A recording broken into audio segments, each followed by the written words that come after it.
The moment Pam Bondi stepped onto the stage, she could feel it, an unspoken tension crackling through the air like static before a storm. The studio lights blazed down, hotter than she expected, illuminating the sleek, modern set of the exchange. Across from her sat Graham Layton, the show's host, his signature smirk already in place. He was known for tearing into his guests, turning interviews into public interrogations, and tonight it was clear. Pam was his. The audience was silent, expectant. Some leaned forward eagerly, anticipating a heated showdown, while others sat stiffly, arms crossed, skeptical of anything she had to say. The energy in the room wasn't just charged, it was hostile. Pam could sense it in the way the producers whispered among themselves, the way Graham's fingers tapped methodically against the desk as he prepared for his opening strike. As the countdown began, 3, 2, 1, Pam adjusted her blazer, keeping her posture straight. She had been in tough interviews before, had faced down legal battles and political ambushes, but this one felt different. It wasn't just an interview, it was an execution, and she could already see Graham sharpening the blade. "Pam, welcome to the exchange," Graham said, his voice smooth, his expression calculated. "Thank you for having me," she replied, her tone neutral, measured. Graham's smirk widened just slightly as he leaned in. "You've been at the center of controversy for quite some time now. Some would say your decisions have caused more harm than good. Would you say that's fair?" There it was. No warm-up, no small talk, just an immediate strike. Pam saw the trap being laid before her. But what Graham didn't realize was that she had come prepared to dismantle it before he could spring it. Pam didn't flinch. She had expected this. Graham's signature tactic of launching a direct, loaded attack right from the start. He wanted to rattle her, to push her into a defensive stance before she had even settled into the conversation. But she wasn't here to play his game. She was here to win. She folded her hands neatly on the desk, her expression composed but unyielding. "That's an oversimplification of years of work," she said, her voice steady. "But if you'd like to discuss specifics, I'm happy to." Graham let out a quiet chuckle, shaking his head as if amused. "Oh, we'll get to specifics," he said smoothly. Then, turning slightly toward the audience, he added, "But let's start with something simpler. A lot of people feel that you've used your position for political gain, that you've prioritized the powerful over everyday Americans. Do you ever stop to think about the people on the other side of your decisions?" The words hung in the air, deliberate and pointed. The audience was dead silent, waiting, some for Pam to stumble, others to see if she would fight back. Pam took a slow breath, allowing the tension to build before she responded. She could see exactly what he was doing, framing her as out of touch, as someone detached from the struggles of real people, but she wasn't going to let him control the narrative. "Every decision I've made has been based on upholding the law and protecting citizens," she said, her tone unwavering. "That doesn't mean everyone agrees with me, but leadership isn't about making popular choices. It's about making the right ones, even when they're difficult."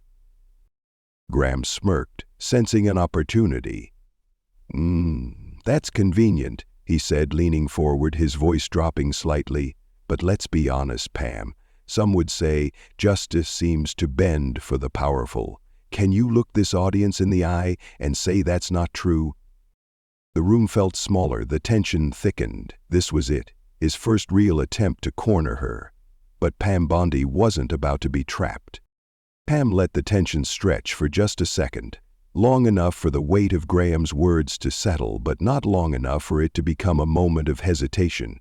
She had seen this tactic before. Force an emotional response, make the guest defensive, and watch as they stumble into a carefully laid trap. But she wasn't here to stumble. She was here to dismantle his narrative piece by piece.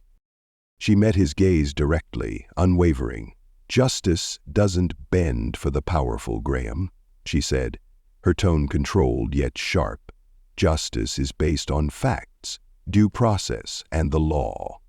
The real question is, are you interested in discussing facts, or do you just want a headline?" A murmur rippled through the audience. Graham's smirk twitched for just a second, a flicker of irritation flashing across his face. He wasn't used to a guest taking control of the conversation so quickly, but he recovered, flipping through his notes with a deliberate pause as if he held something damning in his hands. "Oh, we'll talk about facts," he said, lifting one of the papers dramatically. "Back when you were Attorney General, there was a lawsuit against a major corporation that coincidentally was also a donor of yours. And then, poof, the case disappeared. What a convenient coincidence." The audience murmured again, some nodding in anticipation, others leaning in. This was the moment he had been waiting for, the carefully crafted gotcha moment, designed to make her squirm. But Pam didn't take the bait. She exhaled slowly and leaned forward slightly, turning the moment back on him. "You present this like some grand scandal," she said, her voice cool and precise. "But what you conveniently leave out is that the case was fully investigated. The claims didn't hold up, no backroom deals, no cover-ups, just the legal system doing its job. But I suppose that wouldn't make for a very exciting segment, would it?" A beat of silence. Graham's fingers curled slightly against the desk. She had just flipped the attack back on him, exposing his selective framing for what it was. The audience could feel it. The energy in the room had shifted. Graham cleared his throat, trying to regain control. "So, you're saying money never influenced your decisions?" Pam didn't blink. "I'm saying facts did." And just like that, the trap he had set for her had collapsed on itself. Graham's smirk faltered for just a second, but he wasn't about to let Pam take control so easily. He exhaled sharply, flipping through his notes once more, his fingers tapping against the desk, a telltale sign that he was recalibrating. The tension in the studio was thick, and both of them knew it. "All right, Pam," he said, his voice taking on a more casual, almost amused tone, as if he were about to expose something devastating. "You keep talking about facts and fairness, but let's set politics aside for a moment. Let's talk about character." Pam remained still. She knew exactly where this was going. "You've built a reputation as a tough prosecutor, a woman who stands by her principles," Graham continued, tilting his head slightly. "But what happens when those principles only seem to apply when it's convenient?" A hushed murmur ran through the audience. The air felt charged, like a storm about to break. Graham leaned forward, pressing his advantage. "You talk about justice, but do you remember the protests outside that movie theater in Tampa?" Pam's jaw tightened slightly, but she kept her expression composed. She knew what he was referring to. That night had been a turning point.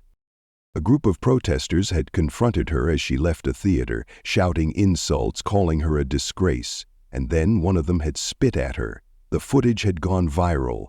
Some had called it justified outrage, others had called it assault. Pam inhaled slowly. She wasn't going to let him twist the story. "Yes, I remember," she said, her voice firm. Graham's smirk widened. "People were angry. Some of them lost everything because of policies you defended, and instead of engaging, you walked away. Some would say, that's cowardly." The audience murmured again. Pam felt the weight of every eye in the room on her, waiting to see if she would falter. She didn't. Instead, she leaned forward slightly, her tone unwavering. "Let's be clear, Graham. You're talking about a situation where I was harassed and physically assaulted. Are you suggesting I should have stood there and taken it?" Silence. Graham raised an eyebrow as if trying to play it cool, but Pam didn't give him the chance. "Because if you are," she continued, her voice sharp as steel, "I'd love to hear you say it plainly. Let's not dance around it. Let's hear you defend mob intimidation on national television." For the first time, Graham hesitated. Graham's hesitation was brief, but it was there, a crack in his composure that the audience didn't miss. He blinked, shifting slightly in his chair, but he wasn't ready to concede. Instead, he inhaled sharply and forced a smirk back onto his face. "I'm saying that when people are desperate, they do desperate things," he countered, his tone feigning understanding. "And when leaders refuse to engage with them, they feel abandoned." Pam's eyes narrowed. She saw his move for what it was, a desperate attempt to reframe the situation, to make her seem like the villain, to justify outright aggression as some kind of righteous backlash. Her voice, steady and controlled, sliced through the tension like a knife. Desperation doesn't justify violence, Graham. Would you say the same if that had been a journalist or a politician you agreed with, or do different rules apply depending on the target? A murmur spread through the audience. Some shifted uncomfortably, others nodded. Graham clenched his jaw slightly, a flicker of frustration flashing across his face. She wasn't just answering his question, she was exposing his bias. He exhaled through his nose, his fingers tightening around his note cards. "So, you're playing the victim now, Pam?" She didn't flinch. "I don't have to," she said coolly. "The footage speaks for itself. But if you'd actually like to discuss the real issues instead of twisting reality for drama, I'm happy to." Another shift in the audience. Graham could feel it now. The energy in the room wasn't on his side anymore. His carefully planned attack had turned against him. Pam leaned back, a hint of a knowing smile on her lips. "So tell me, Graham," she continued, her voice sharp but calm, "are we actually here to talk about justice, or are we just entertaining the people at home with a one-sided spectacle?" Graham exhaled sharply, flipping through his notes as if searching for a way to regain control. But the damage was done. The narrative had flipped. The audience saw it. For the first time since the interview started, Graham Layton wasn't leading the conversation. Pam Bondi was. Graham's grip on the conversation was slipping, and he knew it. His usual tactics, interruptions, accusations, twisting words, weren't working. Pam wasn't just holding her ground. She was dismantling his argument piece by piece. Still, he wasn't ready to surrender. He set his papers down, laced his fingers together, and fixed her with a calculated look. "All right, Pam," he said, his tone now noticeably tighter. "Let's be honest here. You've built a career defending policies that many Americans find problematic. If you didn't have power, if you weren't in politics, do you really think you'd be standing here today? Or would you be just another person left behind by the very system you uphold?" It was a clever trap, designed to paint her as out of touch, to suggest she had only succeeded because the system was rigged in her favor. The audience leaned in, waiting for her response. Pam tilted her head slightly, as if she were studying him. "So, you're saying that because I've worked within the system, I somehow don't understand it?" Graham smirked, thinking he had her. "I'm saying you benefited from it." Pam leaned forward, her voice sharp. "You seem to have a lot of opinions about my past, Graham. So let me ask you something. What's your definition of justice?" Graham's smirk flickered. "Excuse me?" She gestured toward him. "You sit here implying corruption, favoritism, acting like I somehow don't deserve to be here. So tell me, how do you define justice? Is it about who shouts the loudest, who throws the most accusations? Or is it about fact?" His lips parted slightly, but he had no immediate answer. Pam didn't let him escape. "Because if you're so sure the system is broken, I'd love to hear your solution. You've spent plenty of time criticizing me, but tell me, what would you do differently?" The silence was deafening. A slow murmur rippled through the audience, not against Pam, but against Graham. He gripped his pen tighter, realizing too late that the conversation was no longer his to control. Graham exhaled sharply, glancing down at his notes as if searching for an escape, but there wasn't one. The tension in the studio had shifted. Pam wasn't just holding her own anymore, she was leading the conversation. Still, he refused to give up. If attacking her credibility hadn't worked, he would go after her integrity. "All right, Pam," he said, forcing a smirk. "You talk a lot about justice, about standing by your principles, but let's not pretend you've always been on the right side of history. There are plenty of people who say you've defended policies that hurt everyday Americans. So let's cut through the political spin. Do you really believe that you've always been on the right side of justice?" The audience stilled, eyes darting between them. This was it, the moment Graham had been waiting for. If she hesitated, if she wavered for even a second, he would pounce. But Pam didn't hesitate. She held his gaze, calm, unwavering. "I believe in something more important than always being right," she said. "I believe in learning, in evolving, in standing by my decisions when they are just and correcting them when they are not. That's what true leadership is." Graham's smirk faltered. That wasn't the answer he expected. Pam leaned forward slightly, her voice razor-sharp. "But let's talk about you, Graham. You sit here, night after night, criticizing people in leadership. You tear apart their records, their reputations, their decisions. But what do you stand for? What risks have you taken? What have you built beyond controversy and sound bites?" The audience murmured, some nodding, others exchanging glances. She had just flipped the interrogation back on him. Graham's fingers curled slightly against the desk. "My job is to ask the tough questions." Pam nodded. "And my job is to make sure the truth gets heard, not just the version of it that gets you higher ratings." A single clap rang out from the audience, then another. Then the entire studio erupted in applause. For the first time since the interview began, Graham looked shaken. The applause rippled through the studio, breaking the carefully crafted atmosphere Graham had built. He clenched his jaw, forcing a tight-lipped smile, but Pam could see it, the frustration creeping in, the realization that this interview wasn't going the way he had planned. He was losing control. Still, he wasn't going down without a fight. He leaned forward, gripping his pen between his fingers like a weapon. "All right, Pam," he said, his voice carrying an edge of forced composure. "You want to talk about truth. Let's talk about hypocrisy." The audience stilled. "You say you fight for justice," Graham continued. "But isn't it true that when it came to holding the powerful accountable, you looked the other way?" He shuffled his notes dramatically as if he was about to unveil some damning evidence. "There are people who say you protected those in your circle, that you turned a blind eye when it suited you. So tell me, Pam, how do you justify that?" The air in the studio thickened. The audience was watching, waiting, anticipating the moment where she might stumble. But Pam didn't blink. She took a measured breath, calm, composed, and yet radiating undeniable strength. "You say people say as if that's evidence," she said, her voice even. "But you haven't named a single case, not one fact, just insinuations and vague accusations." She tilted her head slightly. "Is that journalism, Graham, or just entertainment?"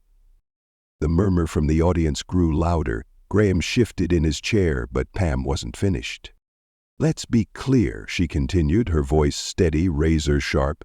"I have spent my career making tough decisions, decisions that weren't always easy, decisions that sometimes made me unpopular. But you sit here in this chair, throwing out accusations without accountability. You don't risk anything, Graham. You don't stand for anything. You just attack." Graham's face tensed. For a split second there was nothing but silence. Then a slow, deliberate applause began again, louder this time, spreading through the studio like a wave. Pam didn't gloat. She didn't smirk. She simply sat back, unshaken, watching as Graham finally understood. This interview wasn't his to control anymore. The studio had shifted. Graham could feel it. The control he once had over the conversation was slipping through his fingers like sand. The applause hadn't stopped, and that unnerved him. He had played this game for years, cornering guests, framing questions as traps.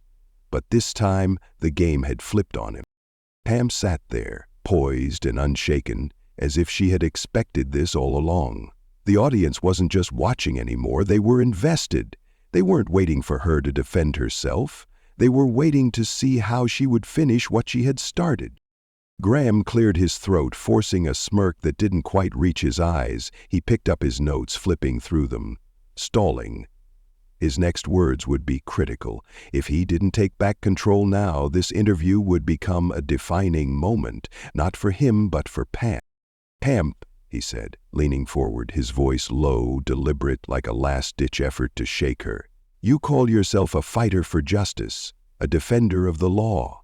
But what about when the law fails? What about the people left behind, the ones your policies didn't protect? Don't you think, even for a second, that maybe you could have done more? It was his final move, a direct appeal, designed to force a moment of self-doubt, a crack, a stumble, anything. But Pam didn't flinch. Instead, she did something that no one expected. She leaned in. You're right, she said. The room tensed. Even Graham looked surprised. There will always be more to do. There will always be people who feel unheard, who feel like justice hasn't reached them yet. Silence. The kind that stretched too long for television. But here's the difference between you and me, Graham, she continued, her voice steady, unshaken, but filled with something more. Conviction. I don't just talk about it. I don't sit in a chair, throwing accusations, pretending I know better. I act. I fight. I make the hard choices. You create controversy and call it truth.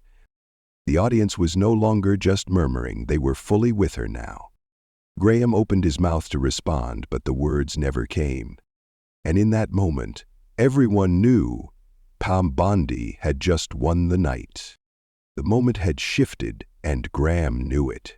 He could feel the weight of the interview pressing down on him, the heat of the cameras, the murmurs from the audience, the way Pam Bondi had just turned his tactics against him with precision. He had spent his career crafting narratives, trapping guests with well-placed questions, but tonight he was the one struggling to regain his footing. He straightened his papers, forcing a half smile, but his confidence had cracked. The usual arrogance was gone, replaced with something else, frustration. Pam, he started, his voice measured, grasping for control, you paint yourself as someone who takes action, who fights for justice, but let's talk about the people who don't see it that way, the ones who feel like your actions have only benefited the powerful, not the people. Pam tilted her head slightly, her expression unreadable. The tension in the room thickened. This was it. His last attempt to flip the script before the interview spiraled completely out of his hands. She let the silence stretch just a little longer than necessary. It wasn't hesitation, it was control. You know, Graham, she said finally, her voice sharp but unwavering, it's funny how people like you love to talk about justice, but only when it fits your narrative. The audience murmured again. Graham stiffened. You sit here implying that I've ignored the people who needed help the most, but let me ask you, what have you done? Have you walked into courtrooms where criminals tried to manipulate the system? Have you sat across from victims, from families shattered by violence, and made the tough decisions to defend them? She didn't give him time to answer. She leaned in. I have. I've made the calls. I've fought those battles. And let me tell you something. Justice isn't about what looks good on TV. It's not about who gets the best headline or who wins the loudest argument. It's about standing up when it's hard, when it's unpopular, when people like you try to twist it into a spectacle. The audience erupted. Graham inhaled sharply, his fingers tightening around his papers. He had lost them. He had lost control. And as Pam sat back, her expression calm, her words still echoing in the room, Graham realized something chilling. This wasn't just an interview anymore, it was a reckoning. In today's world, where narratives are often twisted and people are quick to judge based on perception rather than fact, the ability to stand firm in your truth is more important than ever. Pam Bondi's confrontation with Graham Layton offers key lessons we can apply to our daily lives. Control the narrative. Don't let others define you. In life, people will try to paint you in a certain light, whether at work, in relationships, or even online. The key is not to react emotionally, but to respond strategically. If someone is trying to corner you, remain calm, composed, and refocus the conversation on facts rather than allowing emotions to take over. Confidence is power. Own your decisions. Pam never backed down or showed hesitation. People respect confidence, even if they don't agree with you. If you stand by your decisions and own your mistakes with integrity, no one can use them against you. Learn to say, "Yes, I made that choice, and here's why." Don't fall for cheap tactics. Keep the bigger picture in mind. In debates, social media arguments, or even office politics, people will try to provoke you. Recognize manipulation when you see it. Stay focused on facts and refuse to engage in emotional traps designed to make you lose credibility. Ask the right questions. Put the pressure back on them. If someone challenges you unfairly, ask them a question they can't easily answer. Instead of just defending yourself, turn the conversation on its head and make them justify their own stance. It forces people to think critically rather than just attack. Stay composed. The one who keeps their cool wins. In high-pressure situations, the person who remains calm holds the most power. Whether in a professional meeting, a heated discussion, or a personal conflict, keeping your emotions in check gives you control over the outcome. In the end, truth, confidence, and composure will always outlast deception. Stay grounded, stand firm, and never let someone else dictate your worth.